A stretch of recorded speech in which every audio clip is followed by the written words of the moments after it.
Et bonsoir, bonsoir et bienvenue dans ce nouveau live de Planétéo. Je suis Théo et je vous accueille ce soir sur ma planète pour un nouveau live de lecture. Et oui, ce soir, et si on lisait 1984, écrit par George Orwell.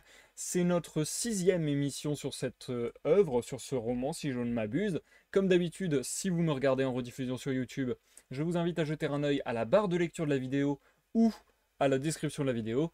Il y a des timecodes, des chapitrages qui vous permettront de passer l'introduction, de passer les pauses que j'effectuerai dans ma lecture et d'aller directement au chapitre qui vous intéresse. Sachant que ce soir, le programme est complètement incertain.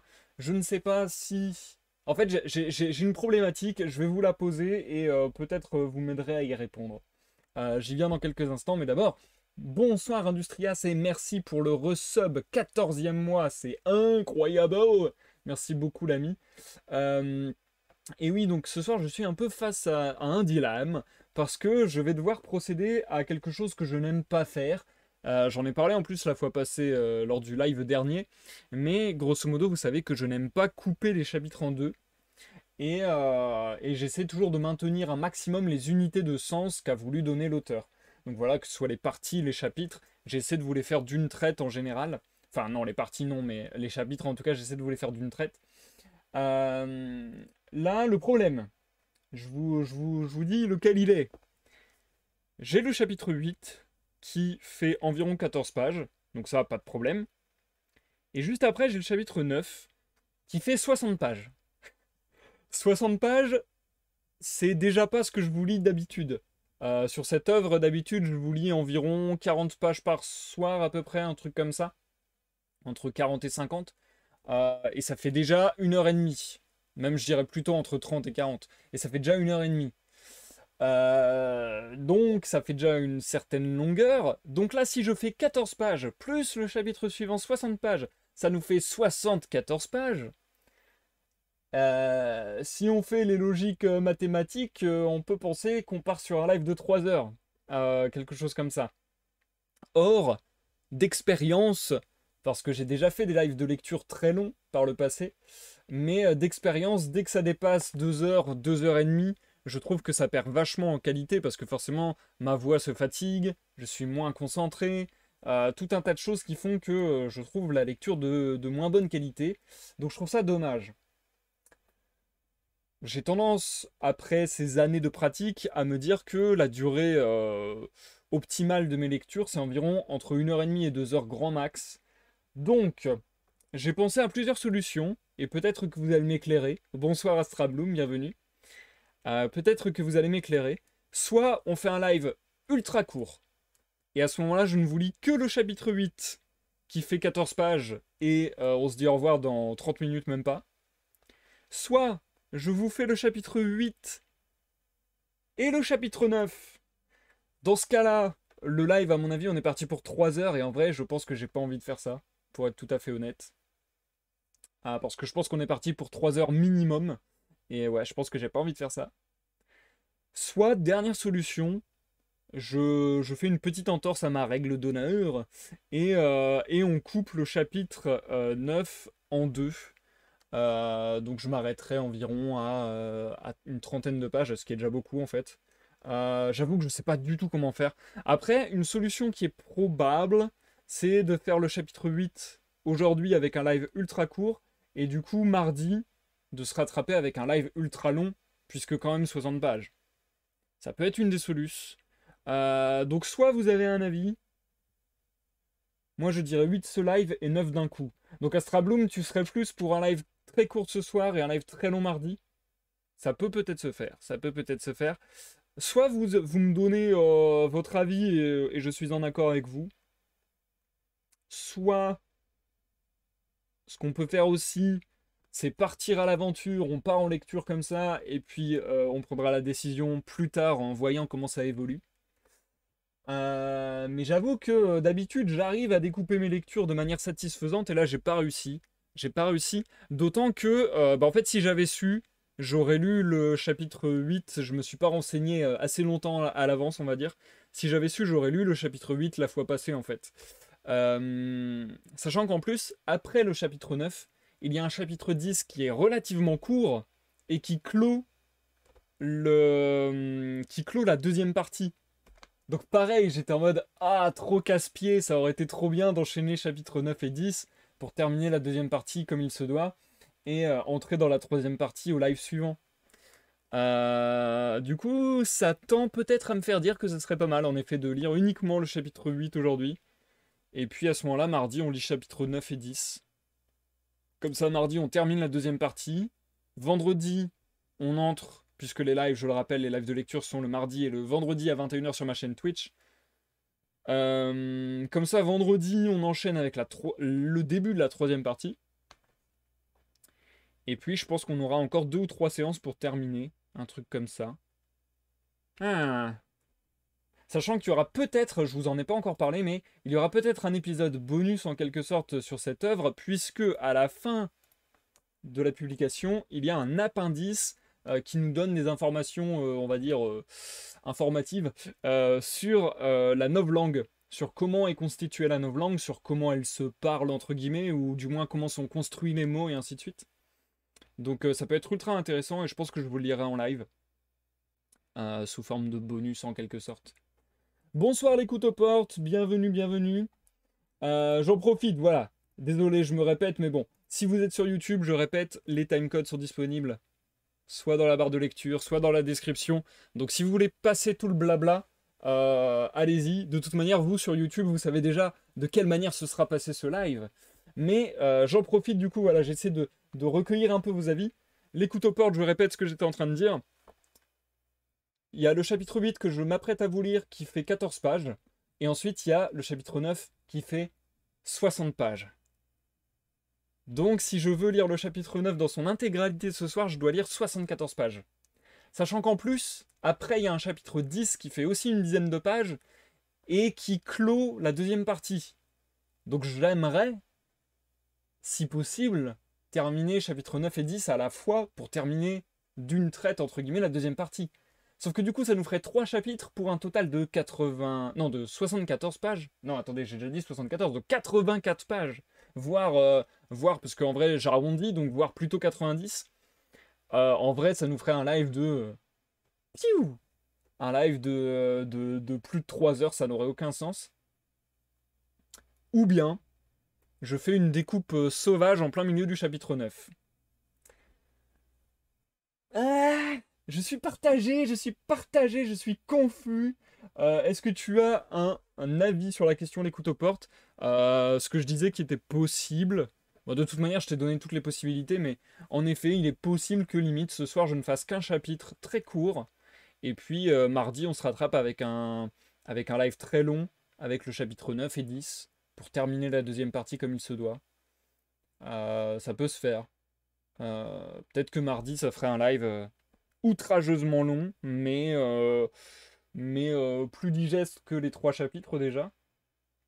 Et ouais, je pense qu'on va peut-être partir là-dessus. Je sais pas encore trop, je m'avance pas trop, mais bref, je vais entamer la lecture. De toute manière, le chapitre 8 qui est composé de 14 pages, on va y arriver assez vite. Et puis limite, si vous vous êtes fait un avis sur la question, ou si je me suis fait un avis sur la question d'ici la pause ou l'outro, je ne sais pas, eh bien je vous dirai ce qui se passe. Découpe sauvage, rien que le nom, j'aime bien, mais un cours, ça me va aussi. Ok, l'écoute de porte. Bah écoutez, je vous propose plutôt qu'on se lance. Euh, Est-ce que on va avoir, voilà, j'essaie de rattacher les wagons. Est-ce que ce soir on va avoir la fameuse prise de contact avec O'Brien, avec peut-être une forme de résistance au parti, résistance à Big Brother? Nous allons le découvrir, je ne sais pas du tout ce qui va se passer. Je rappelle que c'est une découverte pour moi aussi ce roman, et pour le moment, quelle découverte, ça fait trop plaisir. Donc voilà, à peu près où on se situait. On est reparti là-dessus, et puis on prendra la décision de la clôture de ce live dans une vingtaine de minutes. Je vous souhaite une bonne écoute Industrias, bonne écoute Astrabloom, bonne écoute l'écoute aux portes, bonne écoute à tous ceux dans l'ombre et à ceux qui me regarderaient en rediffusion sur YouTube. À tout à l'heure pour Mystère et boule de gomme. Oh, attendez, faut quand même que je me rince le gosier. Santé à tous les amis, je vous souhaite de passer bien entendu un agréable moment en ma compagnie, qu'il soit long ou court, ce n'est pas l'important. L'important c'est qu'il soit intense et agréable, n'est-ce pas? Santé.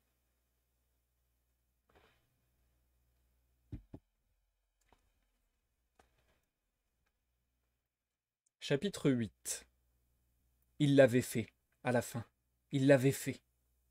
La pièce dans laquelle il se trouvait était longue et éclairée d'une lumière douce. La voix diminuée du télécran n'était plus qu'un murmure bas. La richesse du tapis bleu sombre donnait, quand on marchait, l'impression du velours. À l'extrémité de la pièce, O'Brien, assise à une table, sous une lampe à abat-jour vert, avait de chaque côté de lui un monceau de papier. Il n'avait pas pris la peine de lever les yeux quand le domestique avait introduit Winston et Julia. Le cœur de Winston battait si fort qu'il se demandait s'il pourrait parler. Il l'avait fait. Il l'avait fait. C'est tout ce qu'il pouvait penser. Cela avait été un acte imprudent de venir là, et une pure folie d'arriver ensemble, bien qu'à la vérité, ils fussent venus par des chemins différents, et ne se soient rencontrés qu'à la porte d'O'Brien. Mais de marcher seulement dans un tel lieu demandait un effort des nerfs. Ce n'était qu'en de très rares occasions qu'on voyait l'intérieur d'appartements de membres du parti intérieur, ou même que l'on pénétrait dans le quartier de la ville où ils vivaient. L'atmosphère générale de l'énorme bloc d'appartements, la richesse et les vastes dimensions de tout ce qui s'y trouvait, les odeurs non familières de la bonne nourriture et du bon tabac, les ascenseurs silencieux et incroyablement rapides qui montaient et descendaient sans secousse, les serviteurs en veste blanche qui se dépêchaient çà et là, tout était intimidant. Quoiqu'il eût un bon prétexte pour venir là, Winston était hanté à chaque pas par la crainte qu'un garde en uniforme noir n'apparaisse soudain à un détour, ne lui demande ses papiers et ne lui ordonne de sortir. Le domestique d'O'Brien, cependant, les avait reçus tous deux sans hésitation. C'était un petit homme aux cheveux noirs, vêtu d'une veste blanche, qui avait un visage en forme de losange, absolument sans expression, qui pouvait être un visage de Chinois. Dans le passage à travers lequel il les conduisit, le parquet était couvert d'un épais tapis. Les murs étaient couverts d'un papier crème, les lambris étaient blancs, le tout d'une propreté exquise. Cela aussi était intimidant. Winston ne pouvait se rappeler avoir jamais vu un couloir dont les murs ne fussent pas salis par le frottement des corps. O'Brien avait entre les mains un bout de papier et semblait l'étudier attentivement. Son lourd visage penché de telle sorte qu'on pouvait voir la ligne de son nez paraissait à la fois formidable et intelligent. Pendant peut-être 20 secondes, il resta assis sans bouger. Puis il rapprocha de lui le phonoscript et lança un message dans le jargon hybride des ministères. Item 1,5,7 approuvé entièrement. Stop. Suggestion contenu item 6 absolument ridicule, frisant, crime pensé. Annulé. Stop. Interrompre. Construction sage. D'abord, avoir estimation plus complète. Machinerie aérienne. Stop. Fin message. Il se leva délibérément de sa chaise et s'avança vers eux d'un pas assourdi par le tapis. Un peu de l'atmosphère officielle semblait s'être détachée de lui en même temps que les monovlangues, mais son expression était plus sombre que de coutume, comme s'il n'était pas content d'être dérangé. La terreur que ressentait Winston fut soudain traversée par une pointe d'embarras. Il lui parut tout à fait possible qu'il eût simplement commis une stupide erreur. Quelle preuve réelle avait-il en effet qu'O'Brien fût une sorte de conspirateur politique? Rien qu'un éclair des yeux et une unique remarque équivoque. Or cela, il n'y avait que ses propres secrètes suppositions fondées sur un rêve. Il ne pouvait même pas se rabattre sur le prétexte qu'il était venu emprunter le dictionnaire, car dans ce cas, la présence de Julia ne s'expliquait pas. O'Brien, en passant devant le télécran, parut frappé d'une idée. Il s'arrêta, se tourna et pressa un bouton sur le mur. Il y eut un bruit sec et aigu. La voix s'était arrêtée. Julia laissa échapper un petit cri, une sorte de cri de surprise. Même dans sa panique, Winston fut trop abasourdi pour pouvoir tenir sa langue. « Vous pouvez le fermer » s'exclama-t-il. « Oui, » répondit O'Brien, « nous pouvons le fermer. Nous avons ce privilège. » Il était maintenant devant eux. Sa carrure solide dominait celle des deux autres, et l'expression de son visage était encore indéchiffrable. Il attendait, avec quelque rigidité, que Winston parlât.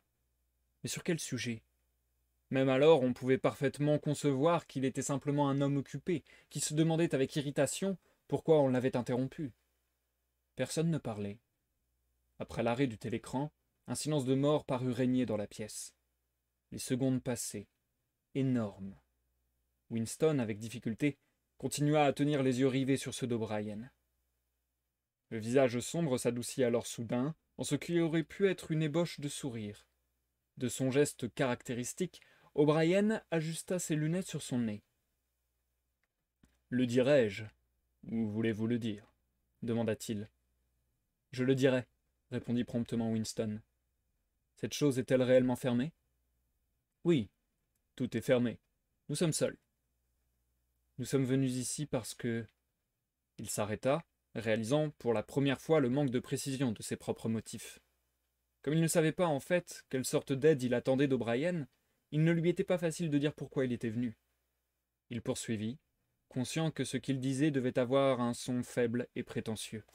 « Nous croyons qu'il existe une sorte de conspiration, de secrète organisation qui travaille contre le parti, et que vous en êtes un des membres. Nous désirons nous joindre à cette organisation et travailler pour elle. Nous sommes des ennemis du parti. Nous ne croyons pas au principe de Langsock. Nous sommes des criminels par la pensée. Nous commettons l'adultère. Je vous dis cela parce que nous voulons nous mettre à votre merci. Si vous désirez que nous nous accusions d'une autre façon, nous sommes prêts. » Winston s'arrêta et regarda par-dessus son épaule, avec la sensation que la porte s'était ouverte.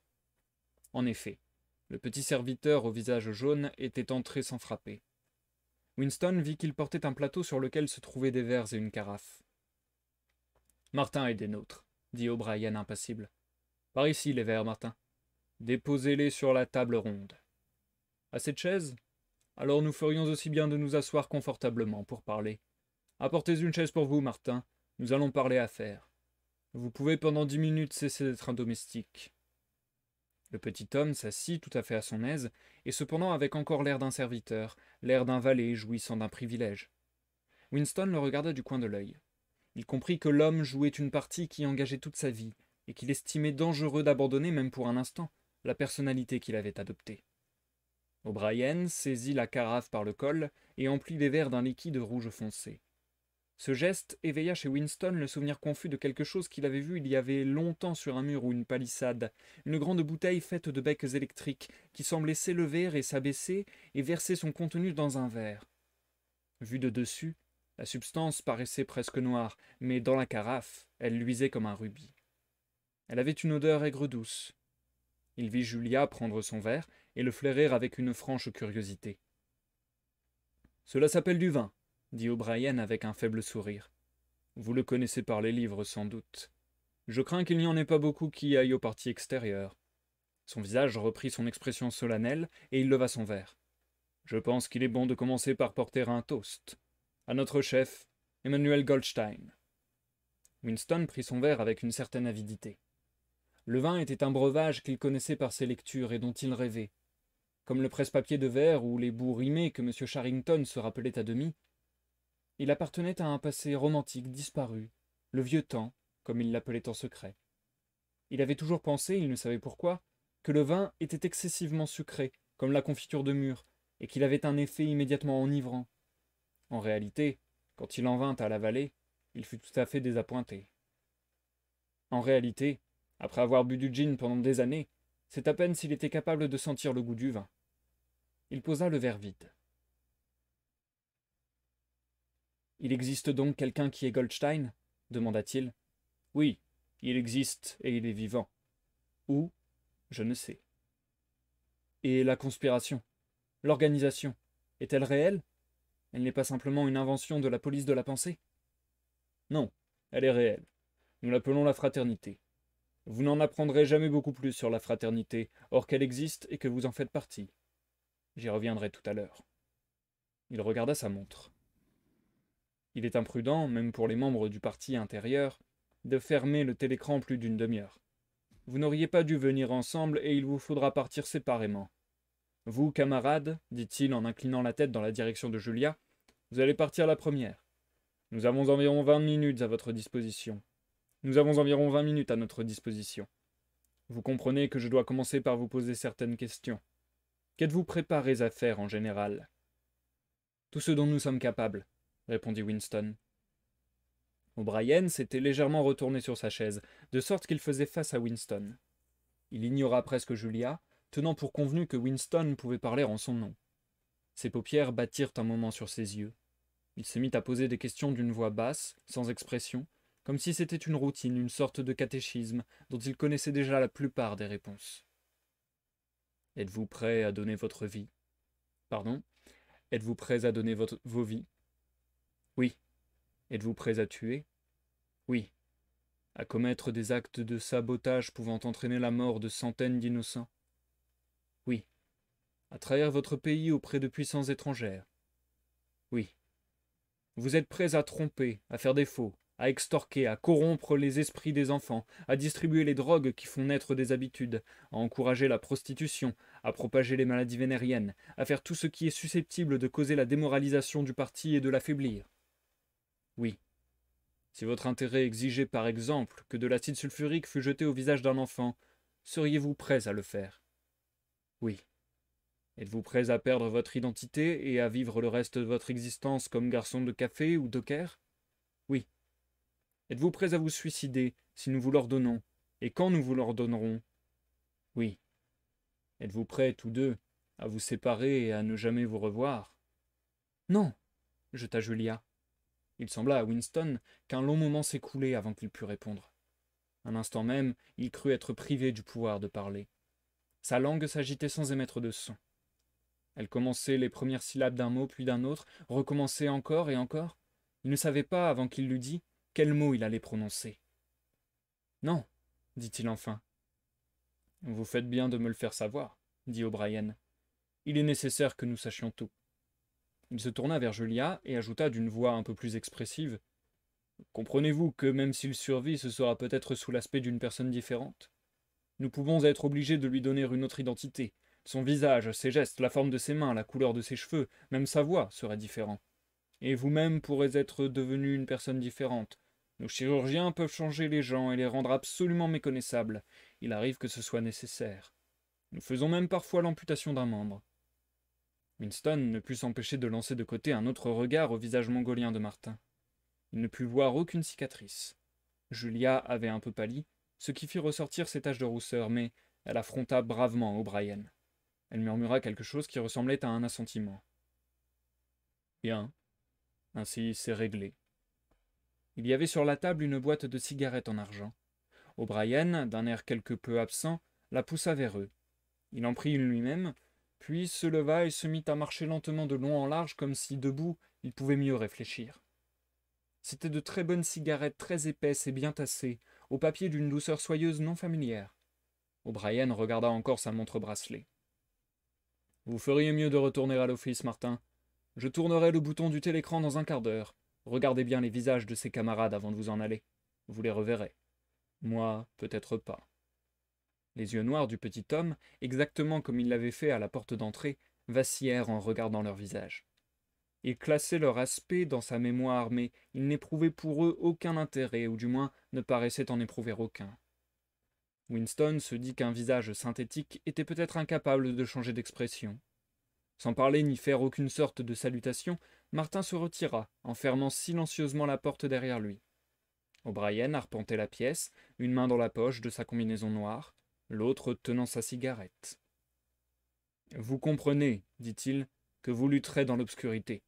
Vous serez toujours dans l'obscurité. Vous recevrez des ordres et y obéirez sans savoir pourquoi. Je vous enverrai plus tard un livre dans lequel vous étudierez la vraie nature de la société dans laquelle nous vivons et la tactique par laquelle nous la détruirons. Quand vous aurez lu ce livre, vous serez tout à fait membre de la fraternité. Mais entre les fins générales pour lesquelles nous luttons et les devoirs immédiats du moment, vous ne saurez jamais rien. Je vous dis que la fraternité existe, mais je ne peux vous dire si elle comprend une centaine de membres ou 10 millions.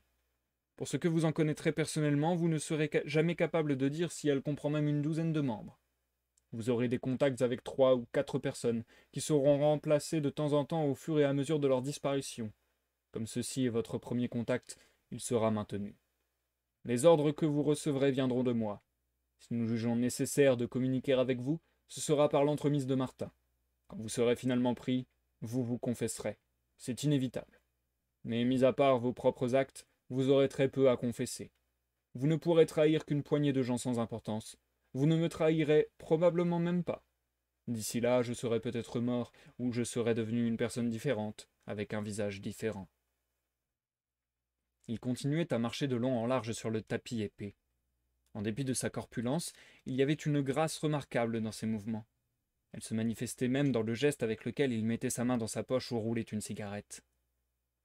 Plus même que de face, il donnait une impression de sûreté de soi et d'intelligence teintée d'ironie. Quelle que pût être son ardeur, il n'avait rien du fanatique mu par une idée fixe. Quand il parlait de meurtre, de suicide, de maladies vénériennes, de membres amputés et de visages modifiés, c'était avec un léger accent de persiflage. C'est inévitable, semblait dire sa voix. C'est ce que nous devons faire sans fléchir, mais ce n'est pas ce que nous ferons quand la vie vaudra de nouveau la peine d'être vécue. Une vague d'admiration, presque de dévotion à l'adresse d'O'Brien, afflua en Winston. Il avait pour l'instant oublié la silhouette symbolique de Goldstein. Quand on regardait les épaules puissantes d'O'Brien et son visage aux traits grossiers, si laid et pourtant tellement civilisé, il était impossible de croire qu'il pourrait être défait. Il n'y avait pas de stratagème à la hauteur duquel il ne fût pas, de danger qu'il ne pût prévoir. Même Julia semblait impressionnée. Elle avait laissé tomber sa cigarette de sa bouche et écoutait attentivement. O'Brien poursuivit. Vous devez avoir entendu des rumeurs sur l'existence de la fraternité. Sans doute vous en êtes-vous formé une image qui vous est personnelle. Vous avez probablement imaginé une puissante organisation clandestine de conspirateurs qui se rencontrent secrètement dans des caves, qui griffonnent des messages sur les murs, qui se reconnaissent mutuellement par des mots de passe ou par des mouvements spéciaux de la main. Il n'existe rien de ce genre. Les membres de la fraternité n'ont aucun moyen de se reconnaître, et un membre ne peut connaître l'identité que de très peu d'autres. Goldstein lui-même, s'il tombait entre les mains de la police de la pensée, ne pourrait leur donner une liste complète des membres, ou aucune information qui pourrait les amener à avoir une liste complète. Une telle liste n'existe pas. La fraternité ne peut être anéantie, parce qu'elle n'est pas une organisation, dans le sens ordinaire du terme. Rien ne relie ses membres, sinon une idée qui est indestructible. Vous n'aurez jamais pour vous soutenir que cette idée. Vous n'aurez aucun camarade et aucun encouragement. À la fin, quand vous serez pris, vous ne recevrez aucune aide. Nous n'aidons jamais nos membres, jamais.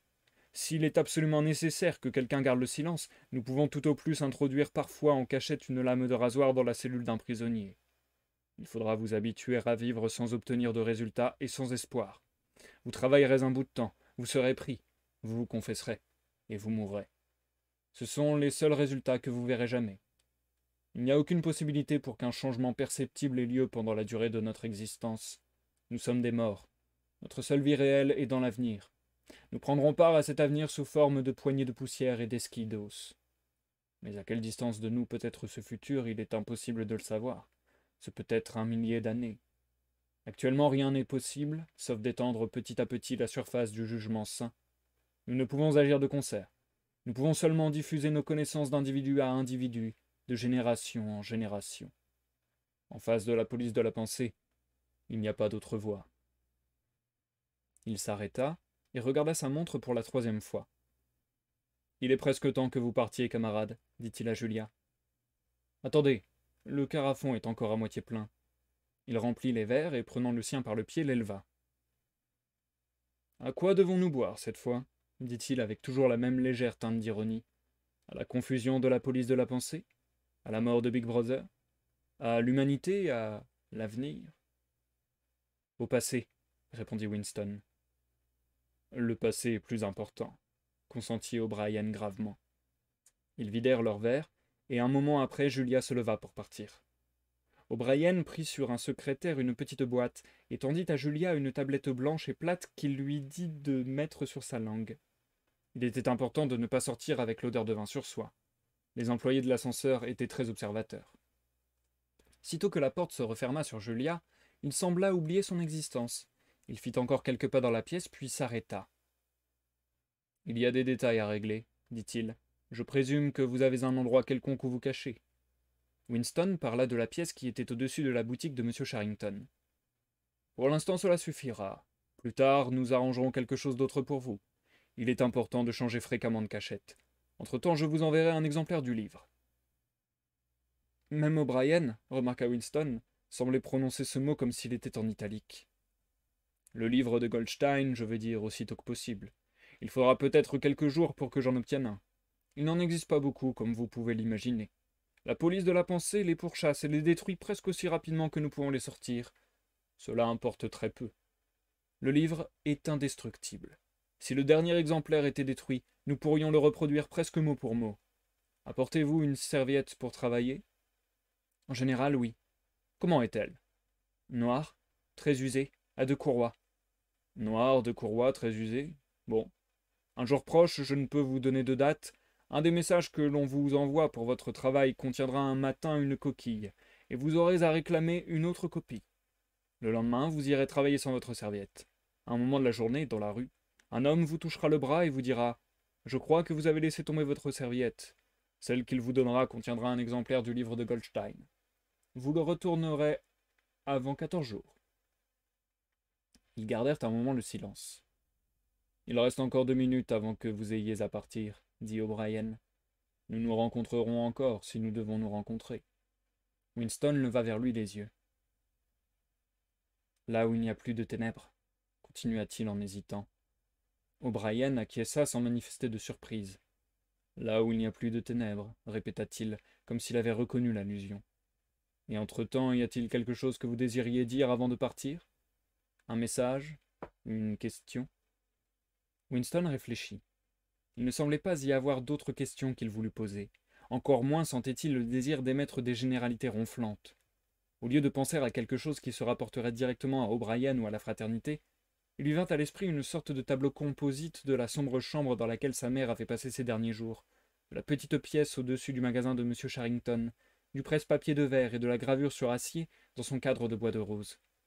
Presque au hasard, il dit « Avez-vous jamais entendu une vieille chanson qui commence ainsi? Oranges et citrons disent les cloches de Saint-Clément ?» O'Brien acquiesça. Avec une sorte de courtoisie grave, il compléta la strophe. « Oranges et citrons disent les cloches de Saint-Clément, tu me dois 3 farthings, disent les cloches de Saint-Martin. Quand me paieras-tu, disent les cloches du vieux Bailey. Quand je serai riche, disent les cloches de Shoreditch. Vous saviez la dernière ligne, dit Winston. Oui, je savais la dernière ligne. Et maintenant, je crois qu'il est temps que vous partiez. Vous feriez mieux de me laisser vous donner une de ces tablettes. Quand Winston se leva, O'Brien tendit la main. Sa poigne puissante serra la main de Winston jusqu'aux os. À la porte, Winston se retourna, mais O'Brien semblait déjà en train de le rejeter de son esprit. Il attendait, sa main sur le bouton qui commandait le télécran. Winston put voir dans le fond la table à écrire avec sa lampe à abat-jour vert, le phonoscript et les corbeilles à télégrammes bourrées de papier. L'incident était clos. Dans 30 secondes, se dit-il, O'Brien aurait repris pour le service du parti, son important travail interrompu. Et c'est la fin du chapitre 8, les amis. Est-ce que c'est la fin du live? Est-ce que c'est la pause? Je sais pas du tout. On va en discuter, on va discuter. Euh, pour le timecode sur YouTube, nous passons à l'outro ou à la pause de ce live. On va en discuter avec mon chat. Donc je reviens vers vous. Encore une fois, je vous repose la question et merci Zikael d'avoir follow pour un 30e mois d'affilée pendant que j'étais en lecture. Ça fait extrêmement plaisir. Merci beaucoup.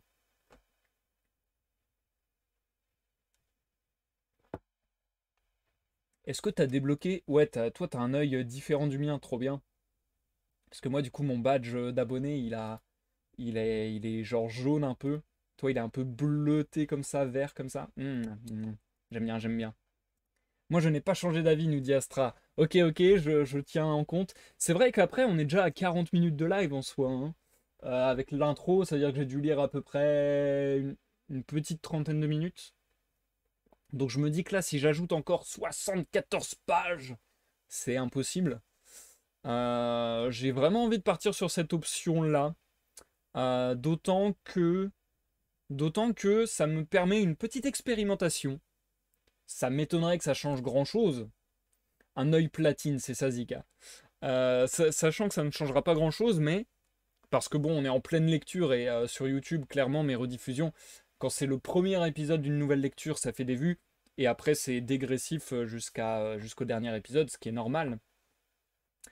Donc du coup, Euh, du coup, je me dis, ça peut être une petite expérimentation qui n'aura pas grand sens, mais de mettre une vidéo beaucoup plus courte sur ma chaîne YouTube pour une fois, voir un petit peu si ça a des conséquences, s'il y a plus de gens qui regardent jusqu'au bout, par exemple, je sais pas. Un petit peu analyser les stats, quoi. Je sais pas trop. Ça fait très 1984 Comic-Con, en effet Zical, et en plus c'est marrant parce que ça a été un total hasard que ça s'organise de cette manière, mais ouais, ça fait carrément 1984 mes nouveaux badges. Et du coup, Astra Bloom, non pas 60 pages, puisque, comme je le disais, j'aimerais lire le chapitre 9, donc le prochain chapitre, et le chapitre 10 ensemble, et du coup, ça ferait de nouveau 74 pages, je crois. Donc, je ne sais pas trop, je ne sais pas trop. En tout cas, une chose est sûre, concernant le chapitre qu'on vient de lire, je pense que là, ça va vraiment emballer le récit. Je pense que là, on va vraiment mettre le pied à l'étrier dans un truc beaucoup plus rythmé, entre guillemets. Je pense qu'on va partir sur quelque chose de beaucoup plus cadencé, de beaucoup plus... voilà, il va y avoir de l'action, en fait. Je pense que c'est ça. En tout cas, je suppute, je sais pas du tout en vérité, mais voilà, la certification pour Winston et Julia que la fraternité existe, et puis tout cet événement, toutes ces questions vachement hardcore qu'il a pu leur poser, auxquelles ils ont tous répondu oui, à part être séparés. Enfin ouais, c'est... Ouh, tu te dis, ah ouais, ils sont quand même assez radicaux, assez extrêmes dans leur démarche. Euh, et ouais, là, j'ai hâte de voir en fait ce qu'on va pouvoir leur proposer. Moi, ça me faisait un peu penser, mais c'est certainement parce que je l'ai vu très récemment, mais ça me faisait un peu penser à l'organisation dans Fight Club en fait. Cette espèce de... Ouais, d'organisation qui se crée par elle-même, entre guillemets. Euh, avec une sorte de complicité tacite et cachée entre ses membres, qui connaissent tous le Fight Club, mais qui ne doivent pas en parler. Enfin, voilà, il y a un peu ce truc-là, quoi. Euh, et puis ça va vachement loin. Je m'attendais pas peut-être à ce que c'est... on n'est pas censé en parler. Ah merde, pardon Zika. C'est vrai, c'est vrai. Non, mais moi je serais trop mauvais dans ce genre de truc, je crois. Euh, et ouais, non, franchement, c'est hyper intéressant, hyper sympathique, mais je m'attendais pas, et en même temps, l'univers de 1984 est impitoyable, hein. Mais c'est vrai que ben, voilà, je reprends une petite dose de cru. Je m'attendais pas à ce que ce soit si cru, les questions d'O'Brien, que ce soit si rentre dedans et que ce soit vraiment de prime abord, premier contact direct.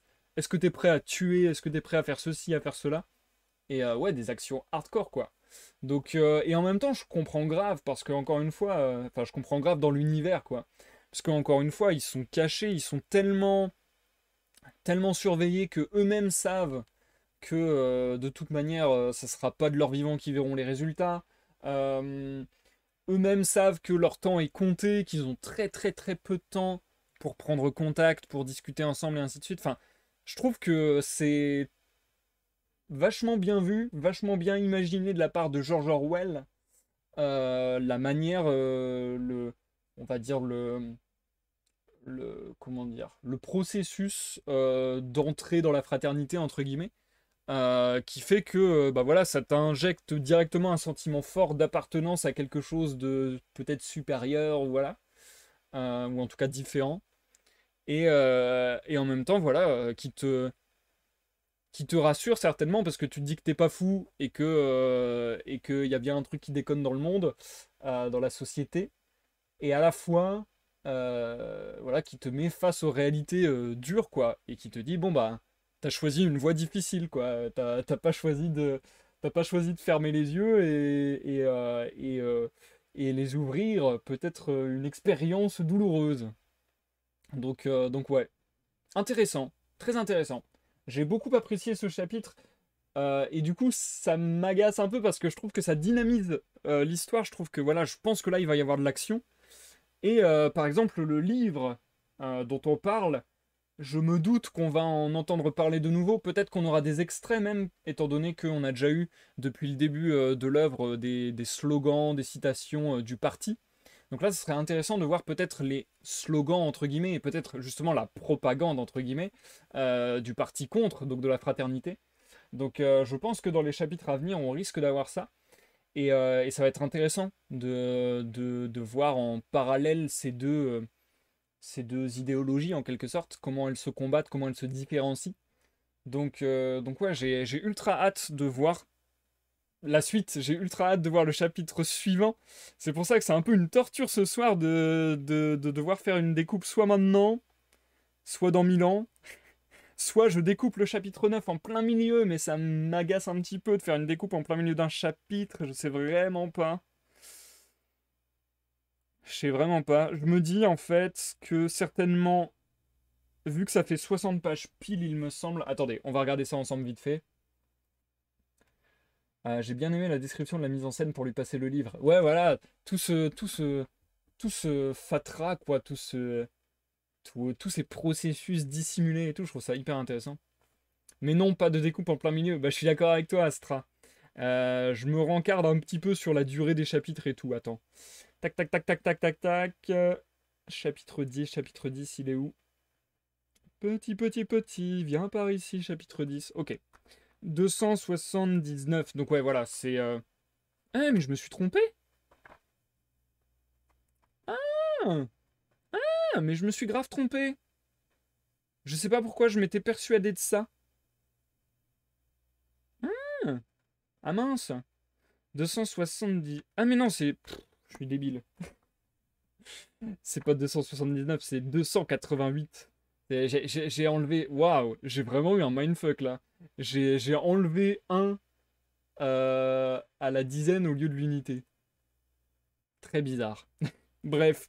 Non, bah non, du coup c'est bien 89, donc du coup... Mais du coup c'est pas 60 pages. 8 moins 3 c'est 50 pages.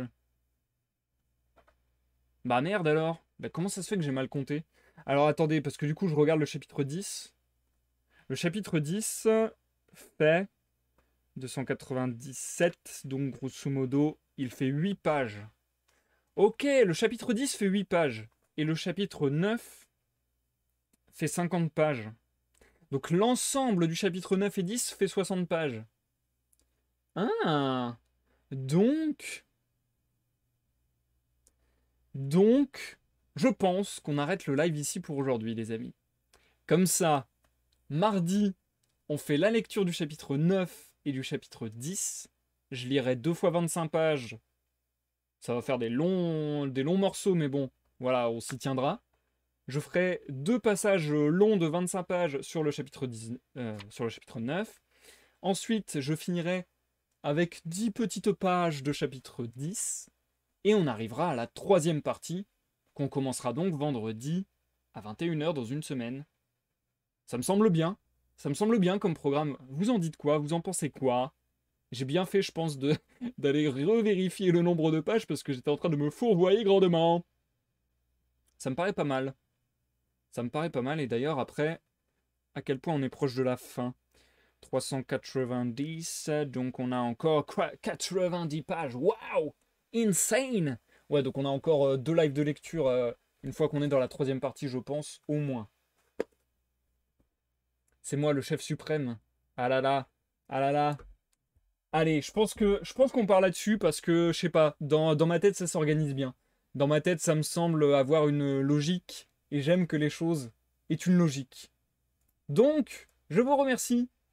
Zikael, les couteaux portes, Astra Bloom, Industrias d'être passé ce soir. Je vous remercie encore pour l'abonnement Prime et pour l'abonnement Zika et Industrias. Et puis, ouais, merci de m'avoir accompagné, c'était fort agréable. C'était court, mais très sympathique. On se retrouve une dernière fois cette semaine pour ceux qui le désirent. C'est sur Discord de 21h à minuit où il y aura une veillée. Donc on discutera, on jouera à des jeux de société, à des jeux vidéo, tutti quanti. Et puis voilà, si vous m'avez regardé sur YouTube, n'hésitez pas à laisser un like ou un dislike sur cette vidéo. N'hésitez pas à laisser un commentaire ou à vous abonner à la chaîne. Vous connaissez tout ça suffisamment. C'était un petit live aujourd'hui. Je vous promets un énorme gros live pour mardi. Voilou, voilou. Les choses sont organisées, les étoiles sont alignées, et je vous souhaite à tous, ça me fait trop bizarre de finir maintenant du coup, j'ai l'impression de finir super tôt, je vous souhaite à tous une bonne soirée, une bonne nuit, et je vous souhaite également un bon samedi-dimanche, parce que voilà, on entre en week-end, soit à dimanche pour les plus courageux, soit à mardi pour la suite de la lecture.